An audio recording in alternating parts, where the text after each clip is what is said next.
হাই friends, মই আজি আপোনালোকক এটা ধুনীয়া বস্তু দেখাব বিচাৰিছোঁ। এটা এবিধ জীৱ, সেয়া হ'ল জোনাকী পৰুৱা। আমি ৰাতি দেখা উৰণীয়া তৰা, এয়া জোনাকী পৰুৱা। জোনাকী পৰুৱা ক'ত থাকে চাওক, এয়া বনৰ মাজত চাওক কিমান জোনাকী পৰুৱা আছে, দেখিছেনে? বনৰ মাজত থাকে, দেখিছে?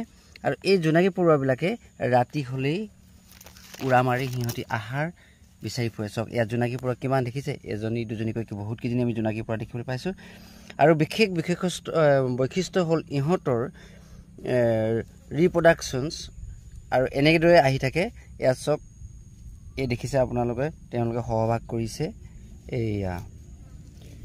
গতিকে জোনাকী পৰুৱাবোৰ দেখিছেনে? ইজনী সিজনী অনুসন্ধানত আছে, আৰু ৰাতি হ'লে ইহঁতি আহাৰ বিচাৰি নিজে পোহৰ বিলাই ঘূৰি ফুৰে আৰু বিচাৰি খায় সিহঁতি।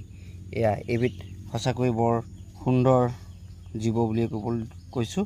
ইয়াক য'তে ত'তে পোৱা নাযায়, কিন্তু খুব ভালকৈ নিৰীক্ষণ কৰিলে বনৰ মাজত পুৱা ভাগত বিশেষকৈ আমি দেখিবলৈ পাওঁ। দেখিছে এয়া আপোনালোকে? এয়া থেংক ইউ। আজিলৈ ইমানখিনিকে ক'লোঁ। ধন্যবাদ।